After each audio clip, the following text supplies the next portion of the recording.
When you hear the word impossible, like what does that mean to you? Literally the first thing I hear when I hear the word impossible, I hear bet. Challenge accepted. Next. Okay, now that we move past impossible, where are the obstacles that you say I can't do? And we're going to figure it out one by one. With the help of the Lord. Right. A little bit of coffee, a little bit of Jesus. A little bit of coffee and Jesus. Never hurt nobody, no way. Never hurt nobody, no way, no how. What's up, digital world? You're listening to the I Digress audio experience with Toi Sweeney. Social media, marketing, storytelling, business, culture, and more. Coming to you in 3, 2, 1. You know, I was reading your story, and I'm thinking, oh my gosh, there's so many things that anyone else living this could have been like, well, that's impossible. And I was like, I wonder what his mantra is or what he thinks when he hears impossible. Okay, what do you think of when you hear the word resilient? I just hear pulse. As long as you have a pulse, that means something of fruition can come out of it. So when everything goes wrong, when you lose a loved one, when you're dealing with COVID, when you lose a job, when things don't go your way, you still got that pulse in your heart. That means you're literally embodiment of resiliency. So when you forget everything else, you can't, it's dark as I don't know what, you hear that heart still beating. That is a reminder constantly, every moment you take a breath is telling you are the definition of resiliency. So if this thing can keep going, I got no excuse not to. Oh, I love that. Like, as long as there's still breath in you, you have to keep going. You have to keep moving forward. I love that. I want to go back to something you said about bet when I was asking you about impossible. It reminded me of Sherry Shepherd. And she was saying that when people say no, when people say impossible, she said when people say no, she hears on. She hears it's on because no is on backward. I was like, that was good. I can't remember that Christmas movie that came out on Netflix. It's a J word, but the song goes, "The square root of impossible is me." I was like, yes. I know that was a kid movie, but y'all, that music, that score, and that line landed so hard. I said, "Oh, I need to run that back." Oh, what was the Jingle Jangle? Yes. Jingle Jangle. Yes. Oh, I love that. Okay, so the one thing that we have in common, we have many things in common, but that we were both born premature. You 3 months early, I'm 2 months early, both 2 pounds. So we came in this world like we were ready to go. We didn't want to bake the full time. I think that's kind of brilliance, but you know, what do I know? So can you start to just kind of unfold a little bit of your story? What happened to you? 1999, I was 7 years old. So we're coming up on Valentine's Day, actually. So that time, 20 plus years ago now, I had lost my birth mom to heart failure. Now, she endured lupus her entire life, I think since the age of 17. So she's conditioned already to be a fighter, right? And so I remember this moment and I'm just like, wow, and, this isn't a pity party. This isn't me trying to use that as a form of sympathy or get anything like that. I'm setting the stage because it's something that has happened. And I think many of us, especially in the BIPOC Black community, we tend to not deal with stuff. We put it in the closet and we just set it there and hope that it never comes up again. In actuality, we really need to what does this mean? Now, again, I was only 7. So by the grace of God and my father and everything that be in the stars alignment, I wasn't mega traumatized in the sense that it just stumbled me. I had a lot of questions, a lot of things I didn't understand. Now, that's the same thing for a lot of youngins in Chicago, in Atlanta, in LA, a lot of places where things happen and you really don't understand. Now, it happened later when you get older and you reflect back. Sometimes your mind can block things. Yeah. And then other times it can open up and you're like, whoa, what's this? What's that? So I'm not focused too much on that moment, but I'm saying as a reflection to anyone listening that sometimes it's good to just go back and walk through those obstacles, walk through those pitfalls, walk through those moments of traumatization, because you really need to get clarity. You really need to understand, did this impact me? How? And how do I go on beyond that? And so thankfully, the following year, my father remarried. I don't even call her my stepmom. She is my mother. Henrietta, Sue Sandidge, love you if you're watching. I love you. She came in and I mean, I know this with my heart that my birth mother would have been proud. This lady has pushed me to no end. Y'all want to know where I get my grit, my determination from? This lady came in and said, oh, you got a 95? Why didn't you get 100%? Okay, let's run that back. Let's get that going. Let's get that going. It was never I couldn't. Yeah. Either you can or it's not meant for you to get. Don't say the opposite. And I was like, okay, and if it's not meant for you to get, let it go, figure out what you can do and keep it moving. So she was definitely one of the strongest people in my life to really catapult me to this focused mentality I've developed today. Yeah, and you answered my next question, because I was wondering how that might have impacted you. And so then now you have this exceptional woman into your life. Things are moving forward pretty smooth until 2015. Yes. So it's funny because it took a few years for me to even be like, hey, this happened to me, because, you know, when you're dealing with jobs, when you're dealing with people, you don't want weird conversations, like, because people look at you different. Like, you all right? You all good? And if you're wondering, I had brain surgery. I mean, what? Come again? Can you run that back? Now, what led to you having brain surgery? So unfortunately, I got there was an incident that happened at a restaurant. Me and my then fiance, now wife, were sitting, having a great conversation. Something was dropped on me, something very insignificant, right? That led to a series of situations where I'm just kind of like, it's a concussion, no big deal. Keep moving. It's no big deal. And that, I mean, again, you think of the framework of our human, our bodies, and how micro contact could create ripples and could cause issues. So put it down to a science. So our brain is like floating with fluid. Basically, because of this propelled me to make 3 times that, or even 5 times, depending on what was going on. So, I mean, imagine like you got a water and you plunge the sink and you keep pouring water in. Well, most people, they have a plunger. They can just, it just goes right through. Mine, it's raising. This pressure has to go somewhere, and it wasn't releasing. So I'm getting headaches, blacking out sometimes, blurred vision, all that different stuff. And so after a while, I'm like, okay, this is not like no concussion. This ain't no like seasonal something serious going on here. So you go through a whole series of stuff. Anyway, fast forward, at the end of it, I had to get surgery. That was a determining factor.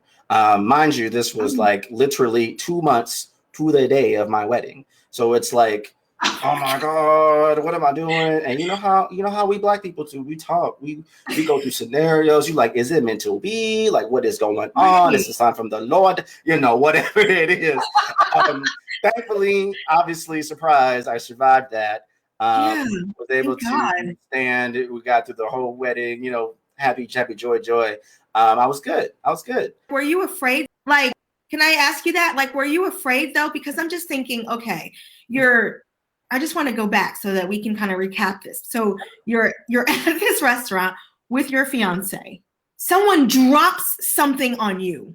Yeah, like I'm like, oh, it's crazy to me. And then, in your few months from your wedding, like, were you afraid? You know what I mean? Why I'm asking, like, I'm just like, were you at that moment like, okay, this wedding may not happen. Like, how am I supposed to?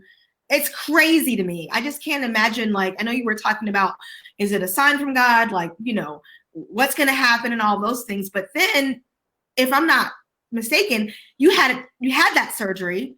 Then you had to have another surgery. Yeah. Oh my gosh. So, the question became, is this going to be a pattern? Because that's the first thing that came to my mind. Because raised in the church, strong family foundation, not saying that, the woman can't provide and be a leader of the home. But I took the responsibility myself, like, hey, I need to make sure I can be of value. I can support my wife as well as myself. I don't want to be in a situation where I am now unable to do so, because I knew the alternative would be definitely a harder struggle to go by. So that was something I was leaning on and thinking about. And it's very hard, but I think about, like, I got through this one. All right. Okay. All right. I can get through this one too. And mind you, I'm keeping a job through all this. So I'm still running, as a marketing manager for a whole global contract manufacturing company while going through this whole thing. This wasn't like, Troy, you can be off and be chill somewhere in some hut for a few months and come back. you know, was, and it's almost the running joke is, can he, because that was the biggest concern for me was, would I still be me? Because it's my arm, it's my leg, you know, if it's your stomach, you know, but this is my brain. This is like the intimate details that makes me me. And one wrong misstep, one movement here, movement there, then I can come out a little bit different. That was the biggest concern, because I knew my skill set was in my creativity. That's what I identified as. Is where my growth came from. That's what I really managed and became as far as a marketer and digital, social, all that stuff. So, you know, you look at back then, and I'm trying to give in perspective for everyone, because I'm not trying to make this a sad story. But, you know, when you deal with fear, it's there. So you have to acknowledge it. You see the people who go through different stages of cancer. It's like, and people think I'm so strong. Let me put this in perspective. It wasn't that I was so strong. It was that either I do this or the alternative. I have no other choice. Right. This is my only choice. So many times people look at a lot of people going through stuff like, I'm strong. I didn't choose this. I didn't volunteer like someone going off to war. I'm in my own war, my own battle, but this is my lot, but I didn't choose this. But this is the only clear path I've of all the other options. So we went through it, came to the other side. This one was the worst one, because now they had to actually add something to regulate. So if you all know what a sub pump is and how it works with water and everything, that's literally what they need to do to regulate what was going on in my head. But fast forwarding to the following year, I think everyone sees a pattern. So if you're listening, you're probably like, oh, don't tell me. Oh, don't tell me. I'm telling you, yes. Unfortunately, I had to get a third one. The third one was a revision from the second one. Three subsequential years, yes. And so now I'm really like, Lord, I hope this isn't a pattern. You know, this is like, I can't keep doing this. This is something else. And so I think to those 3 years, especially 2017, which was the third surgery, that's when I needed to make more money. So I had left the company that unfortunately didn't want to pay me more, even though I was doing a lot. And I get it, it's business. So I went to somewhere else, and it was like a bait and switch situation. They saw the value, but then they kind of turned the tables, and here we are. So I had to work, I had 13 W-2s in 2017. Oh my gosh. I'm working 3 jobs at one time, twice. I got real comfortable being the Amazon guy, putting packages and everything. And the thing is about the mindset about that, I tell people all the time, don't focus on the distance, focus on the destination. And so I'm looking at, I just need to pay my bills. Absolutely. I just need to keep a roof over our heads, keep lights. That was the perspective. It wasn't, oh, you're this executive that's fallen from grace, and now you're working, this and this and this. It didn't matter, because am I able to do it? Yes, I am. Because Mirage, I had 3 brain surgeries. I could have been a vegetable. I could not have been able to work, but I have been given the strength of my limbs. So that perspective, don't care. Does this job plus this thing over there provide for my family? Yes. So then that means move forward. Why am I thinking this way? Because, hey, I can still work a night job to fill in the gap. I still have my ability in my brain to serve others in this other capacity by day. And I can still do side work. Is that a lot of work? Was I only sleeping maybe 3 to 4 hours, 5 tops a day? Sure. That was my lot. That was my period. But I got through it because I'm focusing on the destination and not the distance. And too many times we get stuck because right now, it's getting really hard. To grow, you have to go through resistance. To grow, you must go through certain things that you don't want to get to the other side of it. Now, that was my lot. That was my time. That was my season. I knew that wouldn't be always. But at the same time, we always forget when we're on the other side of it, guess what? Just because you're not in something, somebody else is. So be thankful for what you are. Be thankful for what you do have, because it could have been a lot worse. And it is a lot worse. I always think this, and I'm done. Somebody somewhere is doing more than you with less. When you think, I can't give no more, I can't do no more in your business, in your life, with your relationships, I can't give not a cent more. I am done. Somebody is still doing more than you with less than you will ever have. And when I keep that perspective, I have no excuse. That's good. It's so true. And I like that, because it's like either someone is either coming out of a storm, they're in the midst of a storm, or they're going into a storm. And I love how you put that. Like, you have to just keep going, because we have a a woman that's coming up on the show that has such a story, and her whole platform is like, she has this horrible thing happen to her, and her response was, so what? So what? This happened to me. That doesn't give me an excuse to stop, you know? Oh, that's crazy. Okay, well, praise God you're here. Thank you so very much for all of your knowledge. I feel very inspired. Thank you for the value that you added to my tribe today. Thank you to the value that you're adding to myself. And this is adding to your legacy, because every life that you touch through this and through your work is part of the legacy that you may not even get to see. So go ahead and just collect your crowns now. It's done. And there needs to be a Toi and Troy part 2. I'm here for it. Let the people speak. I'll be back. Listen, we might need to do that. Desiree said, preach, Troy.